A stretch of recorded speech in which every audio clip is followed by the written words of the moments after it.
बोले श्री शंकर भगवान की जय। प्रिय दर्शकों, आप सभी को नमस्कार। आज श्रावण मास प्रथम दिवस है और आज से हम आरंभ कर रहे हैं श्री शिव महापुराण महात्म्य। शिव महापुराण, जिसे शिव पुराण भी कहा जाता है, हिंदू धर्म में जो 18 पुराण हैं, इन 18 पुराणों में से एक महत्वपूर्ण पुराण है, जो वस्तुतः माता पार्वती और भगवान शिव की लीलाओं के इर्द गिर्द ही इसमें वर्णन आता है। परंतु आप इसे देखेंगे कि एक ऐसा पुराण है जिसमें सभी देवताओं को किसी न किसी प्रकार से स्पर्श किया है, अर्थात उनके बारे में भी इसमें वर्णन आता है। शिव पुराण वह पुराण है जो इस पृथ्वी पर पुराणों की अगर हम बात करें तो सर्वाधिक पढ़े जाने वाले पुराणों में से एक है। इसमें भगवान शिव के कल्याणकारी स्वरूप, रहस्य, महिमा और उपासना का विस्तार से आप वर्णन का श्रवण करेंगे। शिव महापुराण की रचना की अगर बात करें तो इसके रचयिता ऋषि वेद व्यास को माना जाता है। ऐसा माना जाता है कि ऋषि वेद व्यास द्वारा इसकी रचना की गई थी। यह पुराण यूँ तो शैव मत से संबंधित है, अर्थात भगवान शिव के जो मत हैं उनसे संबंधित है, और इनका मत ऐसा है कि सर्वोच्च देवता भगवान शिव ही हैं, क्योंकि जो शैव मत वाले लोग हैं उनका यही मानना है। शिव पुराण में शिव के जीवन चरित्र, उनके विवाह, उनके पुत्रों की उत्पत्ति, पूजा पद्धति, अनेक ज्ञानप्रद आख्यान और शिक्षाप्रद कथाओं का वर्णन आप हमारे द्वारा इस चैनल के माध्यम से आने वाले इस श्रावण मास में श्रवण करेंगे। शिव पुराण में शिव के विभिन्न रूपों, अवतारों और ज्योतिर्लिंगों का वर्णन भी आता है, तो उनका भी आप श्रवण करेंगे। आपको इससे लाभ क्या होगा? प्रिय दर्शकों, धार्मिक मान्यताओं के अनुसार शिव पुराण का पाठ करने से साधक और उसके परिवार पर शिव जी का आशीर्वाद बना रहता है। जो भगवान शंकर के इस पावन पुनीत शिव महापुराण को सुनता है, उस पर त्रिपुंडधारी भगवान शंकर सदा कृपा करते हैं। ऐसा व्यक्ति जो अपने घर में शिव महापुराण करवाता है या जो स्वयं सुनता है, घर में सकारात्मक ऊर्जा आती है। अगर आप प्रतिदिन शिव महापुराण सुनेंगे, हम आपको प्रतिदिन सुनाएंगे श्रावण मास में, तो ऐसा माना जाता है कि बुरी नज़र, प्रेत बाधा आदि जो चीज़ें हैं वो आपके घर से सदा दूर रहेंगी। स्वास्थ्य में भी सुधार होता है और शिक्षा में सफलता मिलती है। आपके घर में बच्चे हैं तो उन्हें भी सुनाइए, और इससे सभी का मन जो है सौहार्दपूर्ण होगा, धन में वृद्धि होगी, सौभाग्य की प्राप्ति होगी, दुर्भाग्य से छुटकारा मिलेगा। इस प्रकार से ये जो शिव महापुराण है ये कल्याणकारी है। शिव पुराण का जो पाठ है वो कभी भी किया जा सकता है। शाम को सुन सकते हैं, सुबह सुन सकते हैं। प्रदोष काल में विशेष रूप से भगवान शंकर का पूजन किया जाता है, तो सायंकाल को आप सुने तो और भी अधिक कल्याणकारी रहेगा। सायंकाल को प्रदोष काल का समय होता है सूर्यास्त से 1.5 घंटे पहले और सूर्यास्त के 1.5 घंटे बाद तक। तो आइए प्रिय भक्तों, आरंभ करते हैं अपने गुरुजनों का स्मरण करते हुए श्री शिव महापुराण। भगवान शंकर के चरणों में वंदना करते हैं, माता पार्वती के चरणों में वंदना करते हैं, प्रथम पूज्य गणेश जी महाराज के चरणों में वंदना करते हैं, गुरुदेव को प्रणाम करते हैं, माँ सरस्वती को प्रणाम करते हैं और प्रथम दिवस आख्यान आरंभ। आज हम सुनेंगे कि शौनक जी के साधन विषयक प्रश्न करने पर सूत जी उन्हें शिव पुराण की उत्कृष्ट महिमा किस प्रकार से सुनाते हैं, क्योंकि ये जो प्रश्न है ये शौनक आदि ऋषियों द्वारा किया गया सर्वप्रथम सूत जी से, और फिर सूत जी ने शिव महापुराण का वर्णन किया। श्री शौनक जी ने पूछा, महाज्ञानी सूत जी, आप संपूर्ण सिद्धांतों के ज्ञाता हैं। प्रभु, मुझसे पुराणों की कथाओं के सार तत्व का विशेष रूप से वर्णन कीजिए। ज्ञान और वैराग्य सहित भक्ति से प्राप्त होने वाले विवेक की वृद्धि कैसे होगी? कि हे भगवान, ज्ञान और वैराग्य के साथ में भक्ति से जो विवेक प्राप्त होता है, वो उसमें वृद्धि कैसे होती है, कैसे वह बढ़ता है, तथा साधु पुरुष किस प्रकार अपने काम क्रोध आदि मानसिक विकारों का निवारण करते हैं। साधु पुरुष अर्थात सज्जन पुरुष, तो जब उनको काम क्रोध आदि आता है, ये जो मानसिक विकार हैं, इन पर किस प्रकार से वो नियंत्रण, संयमित जो पुरुष होता है वो किस प्रकार से इनको नियंत्रण कर पाता है। इस घोर कलयुग में जीव प्रायः आसुर स्वभाव के हो गए, आसुरी स्वभाव हो गया है उनका। आसुरी स्वभाव क्या है? बात बात पे उद्दंड हो जाना, क्रोध कर देना।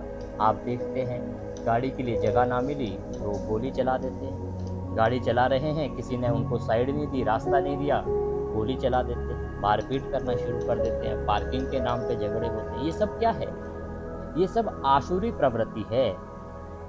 तो शौनक आदि पूछ रहे हैं कि प्रभु, ये आसुरी प्रवृत्ति वाले जो मनुष्य हैं, इस प्रकार का जो जीव समुदाय है, उसको शुद्ध बनाने के लिए सर्वश्रेष्ठ उपाय क्या है? आप इस विषय में मुझे ऐसा कोई शाश्वत साधन बताइए जो कल्याणकारी वस्तुओं में भी सबसे उत्कृष्ट एवं परम मंगलकारी हो, तथा पवित्र करने वाले उपायों में भी सर्वोच्च पवित्र कारक उपाय हो। हे तात, वह साधन ऐसा हो जिसके अनुष्ठान से शीघ्र ही अंतःकरण की विशेष शुद्धि हो जाए, तथा उससे निर्मल चित्त वाले पुरुषों को सदा के लिए शिव की प्राप्ति हो जाए। इस प्रकार का एक उपाय जो है वो पूछ रहे हैं शौनक आदि ऋषि, कि जिससे केवल एक बार वो उसको पढ़ें या सुने तो उससे जो आंतरिक स्वच्छता है, आंतरिक जो पवित्रता है, वो एक बार में ही हो जाए। अंदर जो अंतःकरण है ना, उसकी शुद्धि भी हो जाए। और जो पहले से ही शुद्ध है, जो निर्मल चित्त वाले पुरुष हैं, यदि वो उसका पठन करें, श्रवण करें, तो उन्हें एक बार में ही शिव की भी प्राप्ति हो जाए। ऐसा कोई आख्यान, ऐसा कोई उपाय आप हमें बताइए, समझाइए। इस प्रकार से शौनक आदि जो ऋषि हैं, उन्होंने भगवान सूत जी से पूछा है। तो सूत जी क्या कहते हैं? श्री सूत जी कहते हैं कि हे मुनि श्रेष्ठ शौनक, तुम धन्य हो, क्योंकि तुम्हारे हृदय में पुराण कथा सुनने का विशेष प्रेम एवं लालसा है। इसलिए मैं शुद्ध बुद्धि से विचार कर तुमसे परम उत्तम शास्त्र का वर्णन करता हूँ। जब नैमिषारण्य में सभी ऋषिगण एकत्र हुए हैं, वहाँ सूत जी से प्रश्न किया गया शौनक आदि के द्वारा, तो सूत जी उससे बड़े प्रसन्न हुए। सूत जी ने कहा कि तुम बड़े ही श्रेष्ठ हो और तुम्हारा हृदय जो है वो बड़ा ही पवित्र है, क्योंकि तुम सदा पुराण और कथा सुनने की लालसा दिखाते रहते। तुम्हारे मन में सदा यही रहता है कि कुछ ना कुछ अच्छा प्रभु से संबंधित सुनने को मिल जाए, और इसीलिए मैं तुम्हें सदा जो उत्तम से उत्तम शास्त्र होता है वही तुम्हें बताता हूँ। हे वत्स, वह संपूर्ण शास्त्रों के सिद्धांत से संपन्न, भक्ति आदि को बढ़ाने वाला तथा भगवान शिव को संतुष्ट करने वाला है, वह आख्यान मैं तुम्हें बताता हूँ। ये कानों के लिए रसायन है, अमृत स्वरूप तथा दिव्य है। तुम उसे श्रवण करो मुने, वह परम उत्तम शास्त्र शिव पुराण, जिसका पूर्व काल में भगवान शिव ने ही प्रवचन किया है, अर्थात जिसके विषय में भगवान शंकर ने स्वयं ही बताया है। यह काल रूपी सर्प से प्राप्त होने वाले महान त्रास का विनाश करने वाला उत्तम साधन है। श्री सूत जी कहते हैं कि ये जो आख्यान है, ये इतना अधिक पवित्र, इतना अधिक शक्तिशाली है कि काल रूपी जो महा कोई सर्प हो, बहुत अधिक जहरीला नाग भी यदि हो ना, तो उसके भी विष का ये विनाश कर देता है। सूत जी कहते हैं कि हे शौनक, गुरुदेव व्यास जी ने सनत कुमार मुनि का उपदेश पाकर बड़े आदर से इस पुराण का प्रतिपादन किया है। इस पुराण के प्रणयन का उद्देश्य है कलयुग में उत्पन्न होने वाले मनुष्यों के परम हित का साधन। ये शिव पुराण परम उत्तम शास्त्र है। इसे इस भूतल पर अर्थात इस पृथ्वी पर भगवान शिव का वाम्य अंग ही या वाम्य स्वरूप ही समझना चाहिए और सब प्रकार से इसका सेवन करना चाहिए। इसका पठन और श्रवण सर्व साधन रूप है। इससे शिव भक्ति पाकर श्रेष्ठतम स्थिति में पहुंचा जा सकता है। इसको पढ़ के या सुन के आप भगवान शंकर की श्रेष्ठतम भक्ति की जो स्थिति है वहां तक पहुंच सकते हैं। इससे भक्ति पाकर श्रेष्ठतम स्थिति में पहुंचा हुआ मनुष्य शीघ्र ही शिव पद को प्राप्त कर लेता है और जब मनुष्य इसको श्रवण करके श्रेष्ठ पद पर पहुंच जाता है तो वो स्वयं ही शिव पद को पालेगा। इसीलिए संपूर्ण यत्न करके मनुष्यों ने इस पुराण को पढ़ने की इच्छा की है अथवा इसके अध्ययन को अभीष्ट साधन माना, महत्वपूर्ण साधन माना है। इसी तरह इसका प्रेम पूर्वक श्रवण भी संपूर्ण मनोवांछित फलों को देने वाला है। आप यहाँ जो श्रवण कर रहे हैं और जो आने वाले 30 दिन तक श्रावण मास में श्रवण करेंगे, ये आपकी सभी इच्छाओं को पूरा करने वाला होगा। श्री सूत जी कहते हैं कि इसका श्रवण करने मात्र से ही आपकी मनोवांछित इच्छाएं, मनोवांछित फल जो हैं वो आपको प्राप्त हो जाते हैं। भगवान शिव के इस पुराण को सुनने से मनुष्य सब पापों से मुक्त हो जाता है। मनुष्य के जितने बड़े बड़े पाप क्यों ना हो, उन सब से मनुष्य का छुटकारा हो जाता है, मनुष्य को छुटकारा मिल जाता है केवल इसका श्रवण करने मात्र से। भगवान शिव के इस पुराण को सुनने से मनुष्य सब पापों से मुक्त हो जाता है तथा इस जीवन में बड़े बड़े उत्कृष्ट भोगों का उपभोग करके अंत में शिव लोक को प्राप्त कर लेता है। यह शिव पुराण नामक ग्रंथ 24,000 श्लोकों से युक्त है। 24,000 श्लोक हैं इसकी 7 संहिताएं हैं। मनुष्यों को चाहिए कि वह भक्ति, ज्ञान और वैराग्य से संपन्न हो, बड़े आदर से इसका श्रवण करें। 7 संहिताओं से युक्त यह दिव्य शिव पुराण पर ब्रह्म परमात्मा के समान विराजमान है और सबसे उत्कृष्ट गति प्रदान करने वाला है। जो निरंतर अनुसंधान पूर्वक इस शिव पुराण को वांछता है अथवा नित्य प्रेम पूर्वक इसका पाठ मात्र करता है या श्रवण मात्र करता है, वह पुण्यात्मा है। इसमें तनिक भी संशय नहीं। जो उत्तम बुद्धि वाला पुरुष अंतकाल में भक्ति पूर्वक इस पुराण को सुनता है, उस पर अत्यंत प्रसन्न हुए भगवान महेश्वर उसे अपना पद धाम प्रदान करते हैं। जो प्रतिदिन आदर पूर्वक इस शिव पुराण का पूजन करता है, वह इस संसार में संपूर्ण भोगों को भोग कर अंत में भगवान शिव के पद को प्राप्त कर लेता है। जो प्रतिदिन आलस्य रहित हो, रेशमी वस्त्र आदि के वेष्टन से इस शिव पुराण का सत्कार करता है, वह सदा सुखी होता है। यह शिव पुराण निर्मल तथा भगवान शिव का सर्वस्व है। जो इहलोक और परलोक में भी सुख चाहता हो, उसे आदर के साथ प्रयत्न पूर्वक इसका सेवन करना चाहिए। यह निर्मल एवं उत्तम शिव पुराण धर्म, अर्थ, काम और मोक्ष पर चारों पुरुषार्थों को देने वाला है। अतः सदा प्रेम पूर्वक इसका श्रवण एवं विशेष पाठ करना चाहिए। तो इस प्रकार से श्री सूत जी ने सर्वप्रथम शिव पुराण की महिमा बताई है कि शिव पुराण पढ़ने से या सुनने से आपको प्राप्त क्या होगा, आपको क्यों यह पढ़ना चाहिए। क्योंकि सूत जी जानते थे कि जो कलयुगी मनुष्य है पहले ये जानना चाहता है भगवान की भक्ति तो मैं करूंगा साहब, पर मिलेगा क्या, मुझे बदले में क्या मिलेगा। ये जब पता लग जाए कि बदले में क्या मिलेगा, उसके बाद ही वो ये निर्णय कर पाता है। इसीलिए सूत जी ने पहले ही अध्याय में विवेचन दिया कि क्या क्या इस पुराण को पढ़ने और सुनने से प्राप्त होगा। बड़ा ही कल्याणकारी मनोरम है साहब। इस शिव महापुराण को श्रवण करने से किस प्रकार से देवराज को शिवलोक की प्राप्ति होती है, यह वृतांत अब आगे आएगा, इसका हम आगे श्रवण करेंगे। शौनक जी ने कहा कि महाभाग सूत जी, आप धन्य हैं, परमार्थ तत्व के ज्ञाता हैं।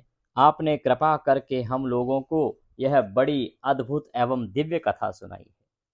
भूतल पर इस कथा के समान कल्याण का सर्वश्रेष्ठ साधन दूसरा कोई है ही नहीं।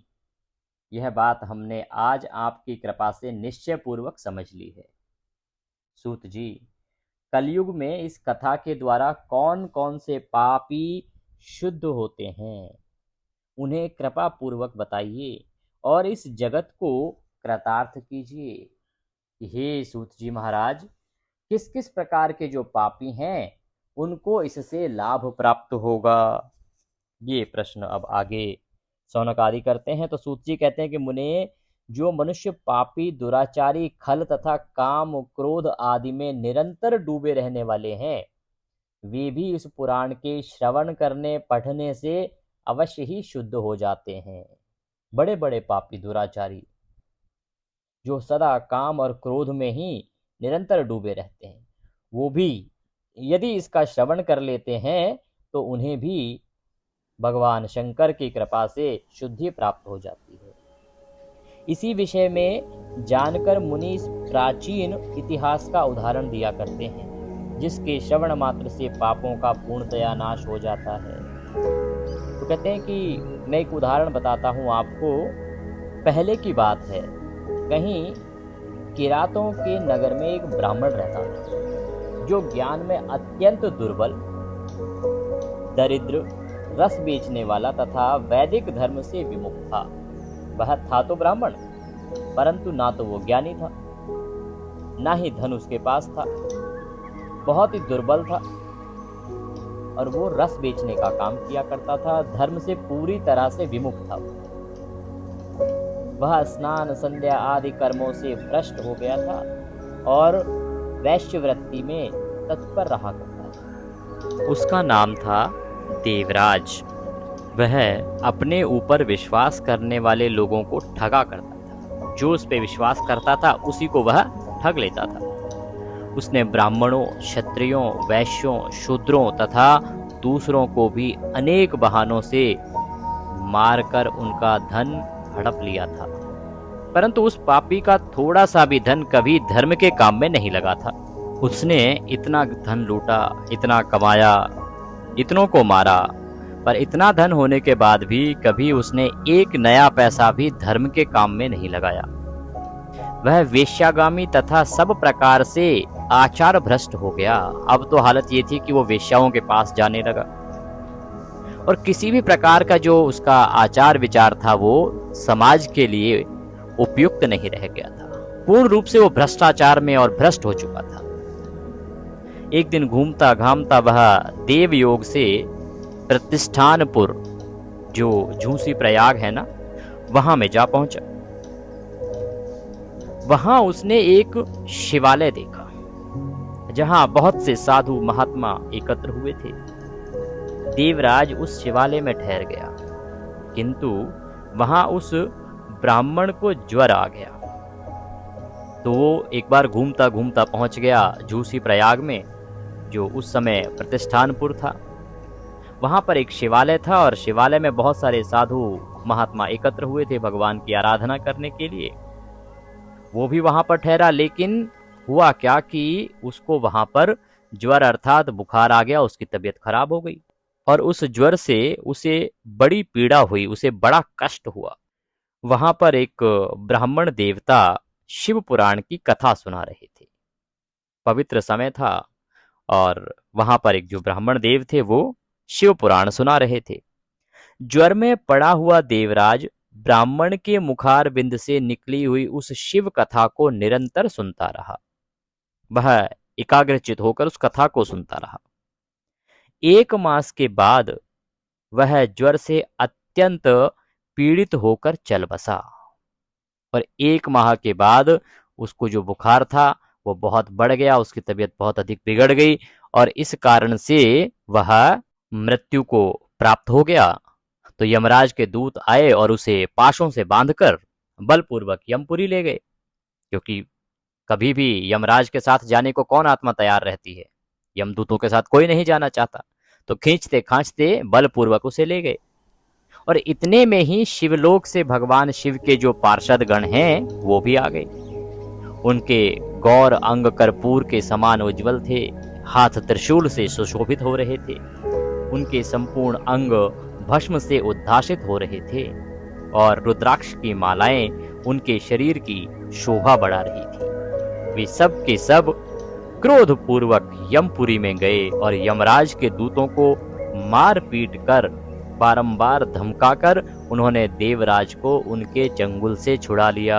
भगवान शिव के अद्भुत गण जो बहुत ही सुशोभित हो रहे थे वो क्रोध में भरकर पहुंचे। पहले उन्होंने प्रेम पूर्वक यमराज के यमगणों से कहा कि छोड़ दें, लेकिन यमदूत जो है उन्होंने जब नहीं छोड़ा तो उन्होंने उनकी खूब मार पिटाई करी, उनको खूब धमकाया और उनको मार पीट कर उन्होंने देवराज को उसके चंगुल से छुड़ा लिया।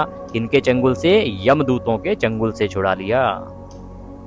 और अत्यंत अद्भुत विमान पर बैठाकर जब वे शिवदूत कैलाश जाने को उद्यत हुए, उस समय यमपुरी में बड़ा भारी कोलाहल मच गया। एक हंगामा सा हो गया यमपुरी में, और कोलाहल तो होना ही था। और उस कोलाहल को सुनकर धर्मराज अपने भवन से बाहर आ गए। जब धर्मराज ने यह कोलाहल सुना तो उन्हें लगा कि क्या चल रहा है बाहर, तो वो भी अपने महल से बाहर आए। साक्षात दूसरे रुद्र के समान प्रतीत होने वाले उन चारों दूतों को देखकर धर्मज्ञ धर्मराज ने उनका विधि पूर्वक पूजन किया। भगवान शंकर के जो गण थे, भगवान शंकर के जो पार्षद थे, उनको जब उन्होंने देखा जो साक्षात दूसरे रुद्र के समान ही दिख रहे थे, तो धर्मराज ने उनका विधि पूर्वक पूजन किया और ज्ञान दृष्टि से देखकर सारा वृतांत जान लिया। अब क्योंकि उनके पास अद्भुत ज्ञान दृष्टि थी तो उन्होंने सारा देखा कि हुआ क्या है, आखिर क्यों ऐसा हो रहा है। और उन्होंने जब वो सब देखा तो उनको सब कुछ समझ आ गया। उन्होंने भय के कारण भगवान शिव के उन महात्मा दूतों से कोई बात नहीं पूछी, उल्टे उन सब की पूजा एवं प्रार्थना की। तत्पश्चात वे शिवदूत कैलाश को चले गए और वहां पहुंचकर उन्होंने उस ब्राह्मण को दया सागर सांब शिव के हाथों में दे दिया। सौनक जी ने कहा, महाभाग सूत जी, आप सर्वज्ञ हैं, महामते, आपके कृपा प्रसाद से मैं बारंबार कृतार्थ हुआ। इस इतिहास को सुनकर मेरा मन अत्यंत आनंद से मग्न हो गया है। अतः अब भगवान शिव में प्रेम बढ़ाने वाली शिव संबंधिनी दूसरी कथा को भी कहिए। इस प्रकार जब कथा को सुना सौनक आदि ने तो वो प्रसन्न हो गए कि किस प्रकार से इतनी दुराचारी आत्मा, जिसने इतनों को लूटा, इतनों को पीटा, पूरी तरह से भ्रष्ट था, अंत समय में शिव महापुराण को सुन लिया तो भगवान शिव ने उसका कल्याण कर दिया। अद्भुत फल है साहब शिव महापुराण को सुनने का। और जब इसको सुना, इसको जाना, तो सौनक आदि जो ऋषि थे वो बहुत प्रसन्न हुए। उन्होंने कहा कि सूत जी अब हमें दूसरी कथा भी सुनाओ, इतनी कल्याणकारी है ये शिव महापुराण, और किसके साथ क्या क्या हुआ, अब आप उसे भी बताओ। तो सौनक बोले, सुनो, मैं तुम्हारे सामने गोपनीय कथा वस्तु का भी वर्णन करूंगा, क्योंकि तुम शिव भक्तों में अग्रगण्य तथा देवताओं में श्रेष्ठ हो। तुम शिव भक्तों में अग्रणीय हो। सौनक आदि जो हैं वो परम शिव भक्त हैं, वो अग्रणीय हैं शिव भक्तों में, और देवताओं में भी उनका नाम आता है। तो समुद्र के निकटवर्ती प्रदेश में एक वास्कल नामक ग्राम है, जहां वैदिक धर्म से विमुख महापापी द्विज निवास करते हैं। वे सब के सब बड़े दुष्ट हैं। उनका मन दूषित विषय भोगों में ही लगा रहता है। वे न तो देवताओं पर विश्वास करते हैं न भाग्य पर। वे सभी कुटिल प्रवृत्ति वाले हैं, किसानी करते और भांति भांति के घातक अस्त्र शस्त्र रखते हैं। वे व्यभिचारी और खल हैं, राक्षस हैं एक प्रकार से। ज्ञान, वैराग्य तथा सद्कर्म का सेवन ही मनुष्य के लिए परम पुरुषार्थ है। इस बात को वे बिल्कुल भी नहीं जानते हैं। वे सभी पशु बुद्धि वाले हैं, जैसे पशु की बुद्धि होती है वैसे। जहाँ के द्विज ऐसे हो वहाँ के अन्य वर्णों के विषय में क्या कहा जा सकता है। जहाँ के द्विज ही इस प्रकार के हैं, तो वहाँ के जो अन्य वर्ण हैं वो किस प्रकार के होंगे, इसके बारे में आप स्वयं सोच सकते हैं। अन्य वर्णों के लोग भी उन्हीं की भांति कुत्सित विचार रखने वाले, स्वधर्म विमुख एवं खल हैं। वे सदा कुकर्मों में लगे रहते हैं और नित्य विषय भोगों में ही डूबे रहते हैं। वहाँ की सब स्त्रियां भी कुटिल स्वभाव की हैं, स्वेच्छाचारिणी हैं, पापाशक्ता हैं, कुत्सित विचार वाली और व्याभिचारिणी हैं। वे सद्व्यवहार तथा सदाचार से सर्वथा शून्य हैं। इस प्रकार वहाँ दुष्टों का ही निवास है, ये मान लीजिए। उस वास्कल नामक ग्राम में किसी समय एक बिंदुक नामधारी ब्राह्मण रहता था। वह बड़ा ही अधम था, दुरात्मा और महापापी था। यद्यपि उसकी स्त्री बड़ी ही सुंदर थी, तो भी वह कुमार्ग पर ही चलता था।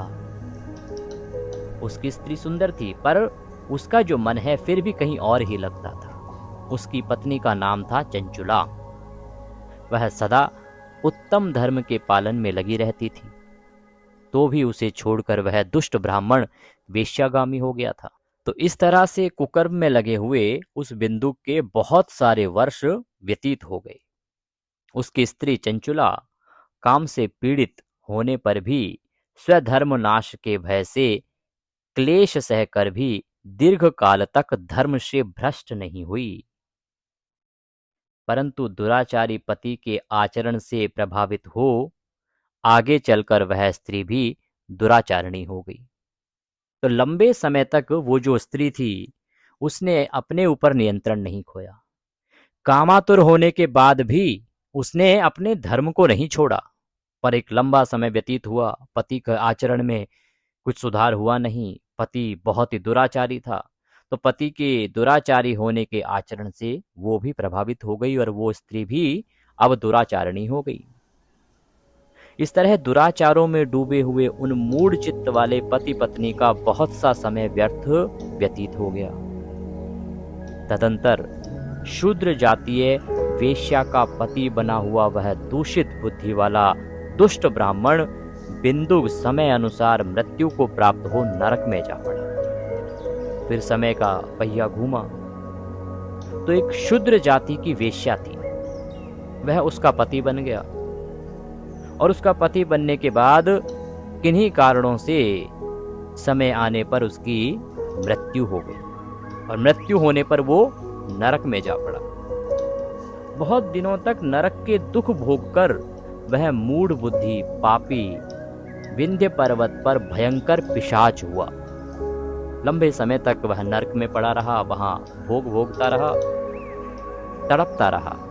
फिर जाके उसे एक पिशाच की योनि मिली और विंध्य पर्वत पर एक भयंकर पिशाच के रूप में उसको पैदा होना हुआ। इधर उस दुराचारी जो पति थी, बिंदुक के मर जाने पर वह मूढ़ हृदया चंचुला बहुत समय तक पुत्रों के साथ अपने घर में ही रही। एक दिन देव योग से किसी पुण्य पर्व के आने पर वह स्त्री भाई बंधुओं के साथ गोकर्ण क्षेत्र में गई। तीर्थयात्रियों के संग से उसने भी उस समय जाकर किसी तीर्थ के जल में स्नान किया। फिर वह साधारणतया मेला देखने की दृष्टि से बंधुजनों के साथ यत्र तत्र घूमने लगी। घूमती घूमती किसी देव मंदिर में गई और वहां उसने एक दैवज्ञ ब्राह्मण के मुख से भगवान शिव की परम पवित्र एवं मंगलकारिणी उत्तम पौराणिक कथा सुनी। कथावाचक ब्राह्मण कह रहे थे कि जो स्त्रियां पर पुरुषों के साथ व्यभिचार करती हैं, वे मरने के बाद जब यमलोक में जाती हैं, तब यमराज के दूत उनकी योनि में तपे हुए लोहे का परिघ डालते हैं। पौराणिक ब्राह्मण के मुख से यह वैराग्य बढ़ाने वाली कथा सुनकर चंचुला भय से व्याकुल हो गई और वहां कांपने लगी। जब कथा समाप्त हुई और सुनने वाले सब लोग वहां से बाहर चले गए, तब वह भयभीत नारी एकांत में शिव पुराण की कथा बांचने वाले उन ब्राह्मण देवता से बोली, चंचुला ने कहा, हे ब्राह्मण, मैं अपने धर्म को नहीं जानती थी, इसलिए मेरे द्वारा बड़ा दुराचार हुआ है। हे स्वामिन, मेरे ऊपर अनुपम कृपा करके आप मेरा उद्धार कीजिए। आज आपके वैराग्य रस से ओत प्रेत इस प्रवचन को सुनकर मुझे बड़ा भय लग रहा है। मैं कांप उठी हूं और मुझे इस संसार से वैराग्य हो गया है। मुझ मूढ़ चित्त वाली पापिनी को धिक्कार है। मैं सर्वथा निंदा के योग्य हूं, कुत्सित विषयों में फंसी हुई हूं और अपने धर्म से विमुख हो गई हूं। हाय, न जाने किस किस घोर कष्टदायक दुर्गति में मुझे जाना पड़ेगा,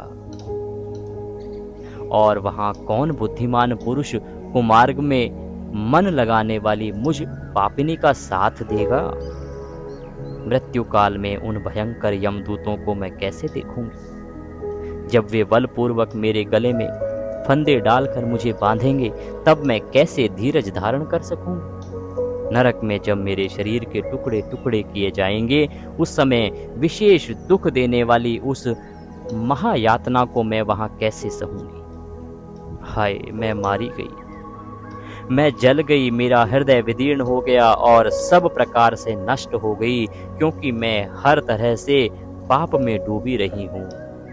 हे ब्राह्मण, आप मुझ पर कृपा करें, आप मुझ पर दया करें। आप ही मेरे गुरु, आप ही माता और आप ही पिता हैं। आपकी शरण में आई हुई मुझ दीन अबला का आप ही उद्धार कीजिए, उद्धार कीजिए। हे ब्राह्मण, आप मेरा उद्धार कीजिए।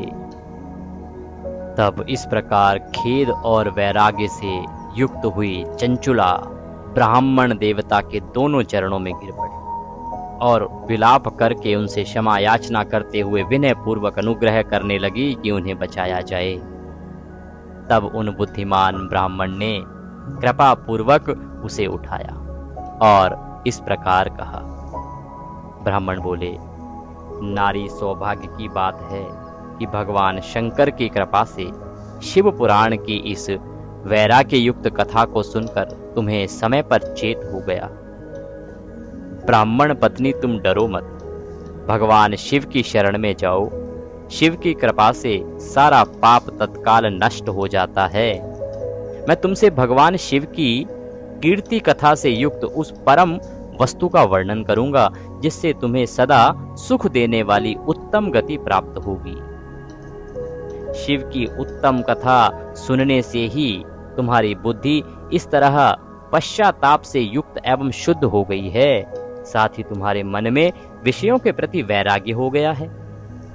पश्चाताप ही पाप करने वाले पापियों के लिए सबसे बड़ा प्रायश्चित है। सत्पुरुषों ने सबके लिए पश्चाताप को ही समस्त पापों का शोधक बताया है। पश्चाताप से ही पापों की शुद्धि होती है। जो पश्चाताप करता है वही वास्तव में पापों का प्रायश्चित है, क्योंकि सत्पुरुषों ने समस्त पापों की शुद्धि के लिए जैसे प्रायश्चित का उपदेश किया है, वह सब पश्चाताप से संपन्न हो जाता है। जो पुरुष विधि पूर्वक प्रायश्चित करके निर्भय हो जाता है, पर अपने कुकर्म के लिए पश्चाताप नहीं करता, उसे प्रायः उत्तम गति नहीं प्राप्त होती। परंतु जिसे अपने कुकृत्य पर हार्दिक पश्चाताप होता है, वह अवश्य उत्तम गति का भागी होता है, इसमें संशय नहीं है। वो कहते हैं कि यदि कोई मनुष्य जिसने बहुत ही कुकर्म किए हों, परंतु उसे उसका कोई पश्चाताप नहीं हो, वो कोई पश्चाताप नहीं करता, वो निर्भय रहता है, तो वो पुरुष कभी भी भगवान के धाम को प्राप्त नहीं करता, उसकी दुर्गति ही होती है। परंतु यदि कोई व्यक्ति जिसने बहुत कुकृत्य किए हैं परंतु हार्दिक पश्चाताप है, दिखावे का नहीं, दिल से पश्चाताप होना चाहिए, तो उसकी मुक्ति अवश्य हो जाती है, उसकी गति अवश्य हो जाती है। इस शिव पुराण की कथा को सुनने से जैसी चित्त शुद्धि होती है, वैसी दूसरे उपायों से नहीं होती। जैसे दर्पण साफ करने पर निर्मल हो जाता है ना, उसी प्रकार से शिव पुराण की कथा से चित्त अत्यंत शुद्ध हो जाता है। इसमें बिल्कुल संशय नहीं है। मनुष्यों के शुद्ध चित्त में जगदम्बा पार्वती सहित भगवान शिव विराजमान रहते हैं। इससे वह विशुद्ध आत्मा पुरुष श्री शाम्ब सदाशिव के पद को प्राप्त होता है। इस उत्तम कथा का श्रवण समस्त मनुष्यों के लिए कल्याण का बीज है। अतः यथोचित मार्ग से इसकी आराधना अथवा सेवा करनी चाहिए। यह भवबंधन रूपी रोग का नाश करने वाली है। भगवान शिव की कथा को सुनकर फिर अपने हृदय में उसका मनन एवं निधिध्यासन करना चाहिए। इससे पूर्णतया चित्त शुद्धि हो जाती है। चित्त शुद्ध होने से महेश्वर की भक्ति अपने दोनों पुत्रों अर्थात ज्ञान और वैराग्य के साथ निश्चय ही प्रकट होती है। तत्पश्चात महेश्वर के अनुग्रह से दिव्य मुक्ति प्राप्त होती है। इसमें संशय नहीं है। जो मुक्ति से वंचित है उसे पशु समझना चाहिए, क्योंकि उसका चित्त माया के बंधन में आसक्त है। वह निश्चय ही संसार बंधन से मुक्त नहीं हो पाता। ब्राह्मण पत्नी, इसीलिए तुम विषयों से मन को हटा लो और भक्ति भाव से भगवान शंकर की इस परम पावन कथा को सुनो। परमात्मा शंकर की इस कथा को सुनने से तुम्हारे चित्त की शुद्धि होगी। इससे तुम्हें मोक्ष की प्राप्ति होगी। जो निर्मल चित्त से भगवान शिव के चरण बिंदु को चिंतन करता है उसकी एक ही जन्म में मुक्ति हो जाती है। यह मैं तुमसे सत्य कहता हूं। सुश्रुत जी कहते हैं कि शौनक, इतना कहकर वे श्रेष्ठ शिव भक्त ब्राह्मण चुप हो गए। उनका हृदय करुणा से आर्द्र हो गया। वे शुद्ध चित्त महात्मा भगवान शिव के ध्यान में मग्न हो गए। तदंतर बिंदु की पत्नी चंचुला मन ही मन प्रसन्न हो उठी। ब्राह्मण का उक्त उपदेश सुनकर उसके नेत्रों में आनंद के आंसू छलक आए। वह ब्राह्मण पत्नी चंचुला हर्ष भरे हृदय से उन श्रेष्ठ ब्राह्मण के दोनों चरणों में गिर पड़ी और हाथ जोड़कर बोली, मैं कृतार्थ हो गई। तत्पश्चात उठकर वैराग्य युक्त उत्तम बुद्धि वाली वह स्त्री, जो अपने पापों के कारण आतंकित थी, उन महान शिव भक्त ब्राह्मण से हाथ जोड़कर गदगद वाणी में बोली। चंचुला ने कहा, हे ब्राह्मण, शिव भक्तों में श्रेष्ठ स्वामिन, आप धन्य हैं, परमार्थदर्शी हैं और सदा परोपकार में लगे रहते हैं, इसलिए श्रेष्ठ साधु पुरुषों में प्रशंसा के योग्य हैं। हे साधु, मैं नरक के समुद्र में गिर रही हूँ, आप मेरा उद्धार कीजिए, उद्धार कीजिए।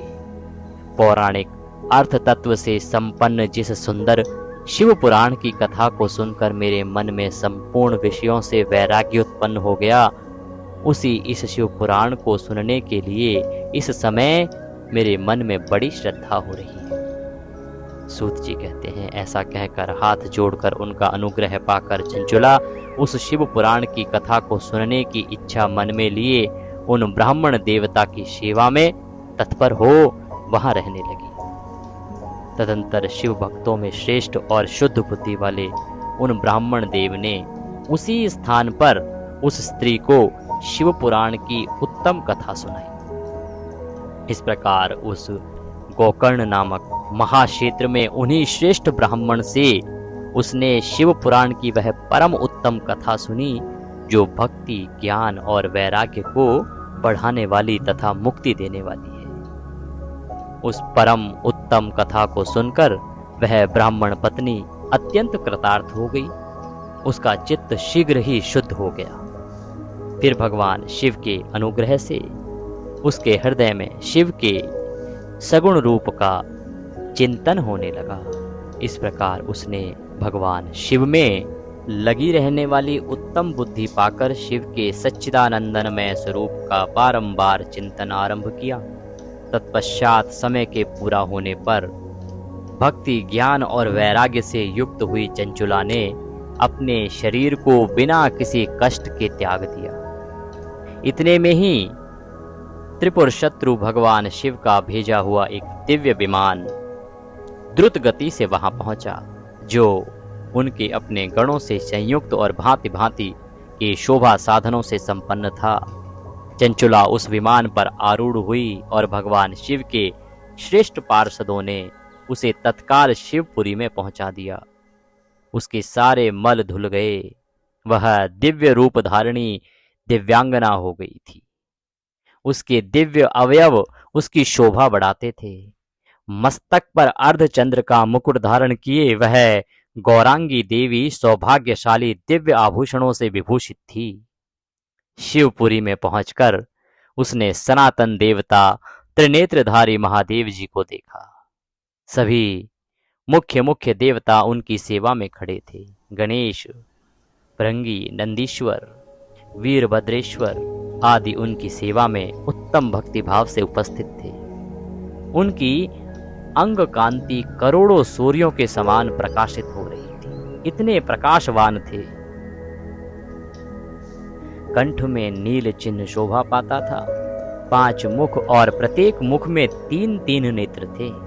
मस्तक पर अर्धचंद्र आकार भ्रकुट शोभा देता था। उन्होंने अपने वामांग भाग में गौरी देवी को बिठा रखा था, जो विद्युत पुंज के समान प्रकाशित थी। गौरीपति महादेव जी की कांति कपूर के समान गौर थी। उनका सारा शरीर श्वेत भस्म से भासित था। शरीर पर श्वेत वस्त्र शोभा पा रहे थे। इस प्रकार परम उज्जवल भगवान शंकर का दर्शन कर वह ब्राह्मण पत्नी चंचुला बहुत प्रसन्न हुई। अत्यंत प्रीति युक्त होकर उसने बड़ी उतावली के साथ भगवान शिव को बारंबार प्रणाम किया। फिर हाथ जोड़कर वह बड़े प्रेम, आनंद और संतोष से युक्त हो विनीत भाव से खड़ी हो गई। उसके नेत्रों से आनंद आश्रुओं की अविरल धारा बहने लगी तथा संपूर्ण शरीर में रोमांच हो गया। उस समय भगवती पार्वती और भगवान शंकर ने उसे बड़ी करुणा के साथ अपने पास बुलाया और सौम्य दृष्टि से उसकी ओर देखा। पार्वती जी ने तो दिव्य रूप धारणी बिंदु प्रिया चंचुला को प्रेम पूर्वक अपनी सखी बना लिया। वह उस परमानंदन घन ज्योति स्वरूप सनातन धाम में अविचल निवास पाकर दिव्य सौख्य से संपन्न हो अक्षय सुख का अनुभव करने लगी। बोले शंकर भगवान की जय। इस प्रकार से यह शिव महापुराण मनुष्यों का कल्याण करती है। मनुष्य चाहे कितने भी गलत कर्म में क्यों ना हो, यदि वह एक बार शिव महापुराण सुन लेता है, शिव पुराण सुन लेता है, तो भगवान शंकर उसका कल्याण कर देते हैं। हृदय में शुद्धता रखो, हृदय में पवित्रता रखो, भगवान शंकर की शरण में आ जाओ। मेरे भोले बाबा सदा कृपा करेंगे, बड़े दयालु हैं। इसी के साथ आज का यह वृतांत, आज की शिव महापुराण की कथा यहाँ हम विराम देंगे। कल हम सुनेंगे आगे का वृतांत और दूसरे दिन की कथा। इसी के साथ आपको एक और सूचना दें कि ये भगवान की कथा का वीडियो था, तो कृपया वीडियो को एक बार लाइक अवश्य कर दीजिएगा। भगवान शंकर का जयकारा कमेंट बॉक्स में लिख के अवश्य लगाइएगा। जय शिव शंकर या हर हर महादेव। आप देख रहे हैं देवभूमि ज्योतिष संस्थान का यूट्यूब चैनल देवभूमि धार्मिक। हम यहाँ पर सभी व्रत और त्योहारों की सही कथाएं सुनाते हैं, पुराण सुनाते हैं, महात्म्य सुनाते हैं और सभी व्रत त्योहारों की सही शास्त्रीय जानकारी प्रदान करते हैं कि कौन सा व्रत आदि कब है, कैसे करना है, क्या विधि है, शास्त्रों में क्या लिखा है, पुराणों में क्या लिखा है।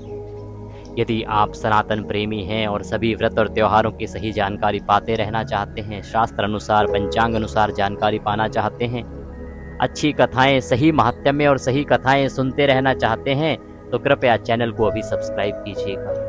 और जब आप सब्सक्राइब का बटन दबाएंगे तो वहाँ एक बेल आइकन घंटी का निशान बना हुआ आएगा, उसको अवश्य दबाइएगा, तभी आपको हमारे सारे वीडियो मिलेंगे, अन्यथा आपसे वीडियो छूट जाएंगे। अभी श्रावण का पावन पवित्र महीना चल रहा है और यहाँ आप सुन रहे हैं एक साथ। देखिए, आपने अभी सुना शिव महापुराण, आप हमारे चैनल पर ही सुनेंगे श्रावण मास महात्म्य और साथ में चातुर्मास चल रहा है, चातुर्मास महात्म्य। 3 बड़े पुराण एक साथ आपको सुनाए जा रहे हैं। तो चैनल को अवश्य ज्वाइन कीजिए, जुड़ जाइए, जिससे कि प्रभु की भक्ति में रम जाएं। एक तरफ श्रावण मास महात्म्य, एक तरफ भगवान शंकर की भक्ति और एक तरफ भगवान विष्णु की भक्ति। जब आप सुनेंगे चातुर्मास्य महात्म्य, वासुदेव की महिमा चल रही है वहां पे, तो वो भी सुनना ना भूलिएगा। ये बड़ा ही कल्याणकारी है। श्रावण मास बना ही इसके लिए है और चातुर्मास बना ही इसके लिए है। नारायण कहते हैं कि जितना उनका साहित्य सुनोगे, पढ़ोगे, जितनी उनकी कथाएं सुनोगे, जितनी भगवान शंकर की कथाएं सुनोगे, उतना कल्याण होगा। श्रावण मास चातुर्मास का अद्भुत संगम है। तो प्रिय भक्तों, भगवान शंकर की आराधना, भगवान शिव की आराधना, भगवान श्री हरि विष्णु की आराधना आप सबका कल्याण करे। इसी प्रकार से चैनल के साथ जुड़े रहिए। कुछ कहना चाहते हैं, पूछना चाहते हैं तो कमेंट बॉक्स में लिख के पूछ सकते हैं, कह सकते हैं। कल फिर आपसे मिलेंगे अगली कथा और अगले अध्याय के साथ। शिव महापुराण में दूसरे दिन की कथा हम कल करेंगे। अभी आप सुन सकते हैं श्रावण मास महात्म्य और चातुर्मास्य महात्म्य। शंकर भगवान सब पर कृपा करें। हर हर महादेव।